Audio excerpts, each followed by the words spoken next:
जी बिस्मिल्लाहिर्रहमानिर्रहीम। लब्बैक लब्बैक लब्बैक या रसूल अल्लाह, लब्बैक लब्बैक लब्बैक या रसूल अल्लाह। मैं मुसम्मी राना दिलशाद अली फूलनगर भाई फिरू का रहशी हूँ। इससे पहले मेरा किसी सियासी जमात से कोई तल्लक नहीं था, मगर जब खतबे नबूवत वाला मामला आया तो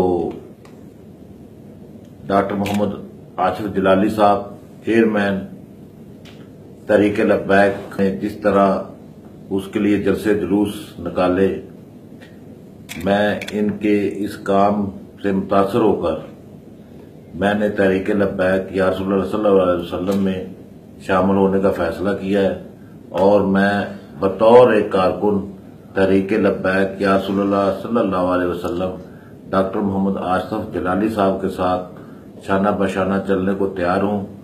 डॉक्टर साहब अगर मुनासिब समझें तो मुझे जो भी जिम्मेदारी देंगे मैं वो पूरी करूंगा। अगर उन्होंने मुझे NA 140 के लिए नामजद किया तो मैं इंशाल्लाह वहां इलेक्शन भी लड़ूंगा।